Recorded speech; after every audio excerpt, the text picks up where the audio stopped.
could elevate the stock of Seth Rollins as his advocate like he's done for Brock Lesnar, Kurt Angle, and The Big Show in the past.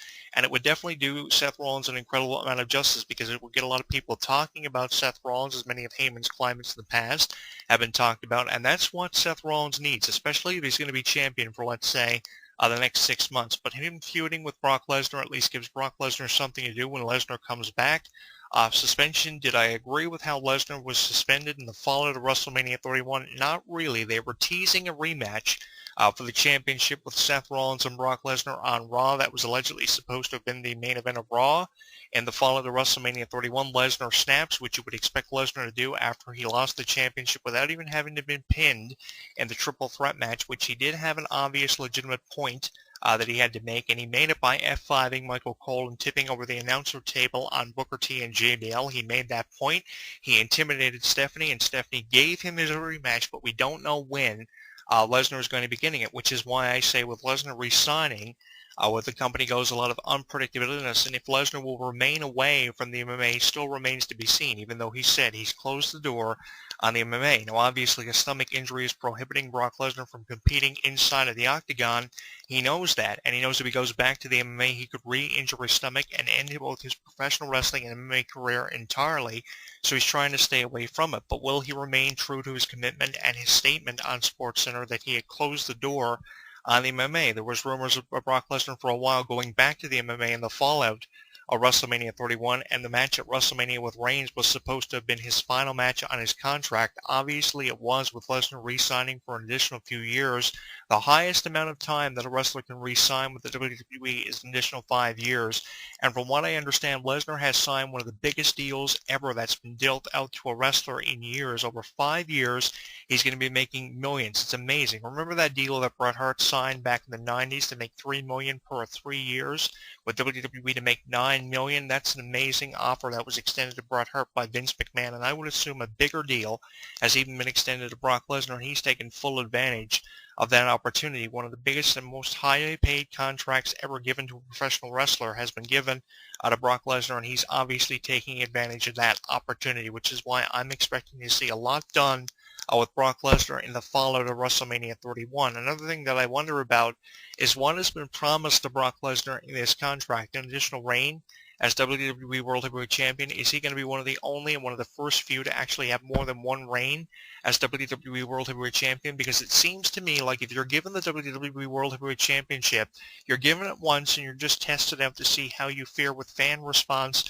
and how you sell merchandise and how you benefit them with TV ratings and pay-per-view buy rates on the network and for satellite and digital cable subscribers. If you can't get the numbers that WWE want to see produced with the zeros at the end of digits, then you're just pretty much going to be canned, and you're never going to be given an opportunity to get the championship. You may be given an opportunity to reclaim the title, to get fans guessing as to whether or not you'll reclaim the title, but sometimes more than enough we don't see someone regain the title for a second or a third time unless you're a John Cena or a Randy Orton. Now, Randy Orton winning the title from Seth Rollins, I don't see that happening, although I would love to see Randy Orton win the title. I previously said that because Lesnar is out on suspension, and Lesnar coming back, obviously he's going to want to continue off where he left off with Seth Rollins, like Randy Orton wanted to do when he was taken out by the Authority in November. They got that out of the way. And once this Randy Orton-Seth Rollins program is finished up, here comes Brock Lesnar to finish off where he left off with Seth Rollins, to either break his 2 legs or put him in critical condition and possibly end Seth Rollins' career as a wrestler. Because in my opinion, all Seth Rollins really is a CM Punk replacement in the absence of CM Punk, because CM Punk is not going to be returning or re-signing with WWE anytime soon. So he's just kind of put there to mock CM Punk's legacy with professional wrestling and just to serve as a replacement of Punk as champion, saying he's going to be champion for a very long time. Where have we heard that before? It came from the mouth of CM Punk when he referred to John Laurinaitis in a promo, and he said that he was going to be champion for a very long time. So John Laurinaitis, as the vice president of WWE Talent Relations, should get used to CM Punk being champion. That's a promo CM Punk dropped that I still remember to this very day, along with his 2011 rant where he shot on everybody, employees, executives in WWE. It was amazing how Punk broke out in 2011 and remained on top for an additional 3 years before he quit WWE in a very unprofessional way. But he had to do what he had to do to get noticed. He was tired of being held back, as many of other WWE talents were being held back at the same time. Although they didn't lash out like Punk did, Punk even went as far as to reference Chris Mordensky, Chris Masters, with how he was being underutilized. It's amazing how Punk lashed out, and I'm hoping that we're going to see something done with Seth Rollins in the way that Seth Rollins is taken out of the storylines. Was never a big fan of Seth Rollins, and that's why I'm hoping Lesnar is going to come back re-signing with WWE to take that title away from Seth Rollins, even if Paul Heyman is the wild card in this feud. Other suggestions I could see for Brock Lesnar's future is he could feud with names like Randy Orton, because one thing you have to keep in mind is Lesnar didn't sign to feud with new talented wrestlers. If anything, Lesnar signed to feud with wrestlers who are on his same level. And what I mean by that are wrestlers like John Cena and Randy Orton. Now, in Cena's absence, obviously Brock Lesnar versus John Cena is over and done with, but there are matches we have not seen. We haven't seen Brock Lesnar versus Randy Orton, or Brock Lesnar versus Kane, or Brock Lesnar versus somebody that you would expect to see him face as a fan favorite. Maybe we'll see Brock Lesnar face someone like a Rusev. That's been a match that's been predicted for a long time. There's so much potential that goes with Lesnar re-signing. Preferably, I'd love to see him finish it up with Seth Rollins and then go from there to feuding with someone like Randy Orton, whose stock is really going to be elevated now in the absence of John Cena. That's one thing that I'm expecting. Another thing Lesnar has to do, even though he may not agree with this statement that I'm about to make, is he has to make more appearances on Monday Night Raw and Thursday Night SmackDown shows, because he's been absent from those for quite some time, and his absence has not gone without notice, either from wrestling fans or WWE wrestlers and divas, always referring to Brock Lesnar in promos, saying they've had one less title defense than Brock Lesnar. Who does that put you in mind of? That's Daniel Bryan. When he lost the title because of injury, he only defended it once. He had one less title defense to Brock Lesnar's two as champion, and he had defended the title against John Cena on a number of occasions, but he hadn't defended it enough. Another promo where Brock Lesnar was referred to was in a promo involving the Divas prior to WrestleMania on the final Thursday SmackDown before WrestleMania 31, where the Bella Twins referred to AJ in her absence as the Brock Lesnar of the Divas division, which is something I didn't necessarily agree with, because I was a big fan of AJ Lee and everything she had accomplished. And if she wants to go out after holding a title 295 days, then more power to her. But in my opinion, Lesnar, if he's going to be there, has to be there more often. He doesn't have to be there all the time. Don't get me wrong or take anything I've said about Brock Lesnar out of context.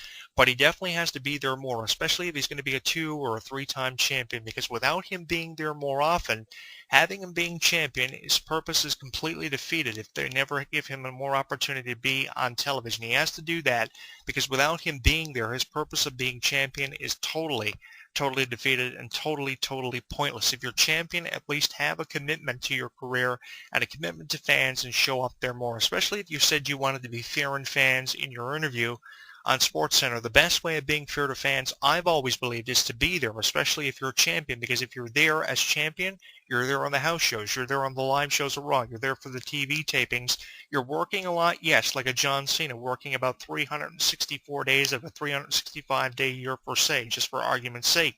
But at least you're being true to your word, and you're being true to the wrestling fans who want to see the champion there all the time. The only advantage we have of Seth Rollins being champion, having said that, is that Seth Rollins is there more than an Undertaker or Brock Lesnar. So with him being champion, at least the champion is there week in and week out, which is why we could see Seth Rollins hold that title for an additional few months after he feuds with Randy Orton at Extreme Rules. But I'm hoping Rollins is not champion for very long, because as I previously said here, not really entertained by anything Seth Rollins brings to the table as a new talent initiative star and the poster child of the new talent initiative, which is why I have questioned why Rollins is the breakout star of the Shield and why he's had the most faith put into him out of the 3 individuals who made up the Shield. When it comes to Dean Ambrose and Roman Reigns, they pretty much just knocked Roman Reigns out of the title picture with a punch to the face from the Big Show in that triple threat match recently on Raw with Ryback, Randy Orton, and Roman Reigns, with Randy Orton getting over as the number 1 contender. And Dean Ambrose, I don't know what they're doing with Dean Ambrose's character. You would have expected someone like a Dean Ambrose or a Roman Reigns to break out ever before Seth Rollins. In my opinion, Seth Rollins is the character that should have had the most confusion, but obviously Triple H and WWE executives of high authority in the company believe that Seth Rollins is indeed the future, and I've questioned that in a column for In This Corner with Jonathan Clarke, because I, for one, believe that Seth Rollins is not the future. He's anything but the future of the organization. Who are the futures of the organization are the upcoming superstars on NXT like Neville, who just recently made his crossover from NXT and WWE, who was praised up by John Cena, and he's really proving his critics wrong. He's definitely going to be a force to be reckoned with in the WWE, and these Lucha Dragons who recently came over from NXT, Sin Cara and Kalisto, are amazing for the tag team division. They're shaking it up. That's what the future is with professional wrestling, not this Seth Rollins character who self-proclaimed himself the future of the WWE after he was endorsed by the authority, Triple H and Stephanie. He's got a long way to go, and whether or not he's going to be champion for the next 6 to 8 months remains to be seen. What they mean by having Seth Rollins as champion for a very long time, I would say anywhere from 6 to 8 months, or at least up until Brock Lesnar comes back, because Brock Lesnar is the guy, in my opinion, who's going to take the strap off of Seth Rollins, provided that Paul Heyman isn't the wild card in this scenario. But even if Paul Heyman is the wild card in this scenario, in this circumstance, I still predict Brock Lesnar is going to be champion because he's chased the title before, and he's been able to get it every single time. He's a 3 or 4-time champion by now in his career. He's accomplished a lot. He's won every accolade from Royal Rumbles to King of the Ring titles. He's done it all. He's a 2001 NCAA Division I champion. He's conquered everything he's been put in front of him, including the Undertaker's streak at WrestleMania. So to say that he's not going to be a 5 or 6-time champion would be a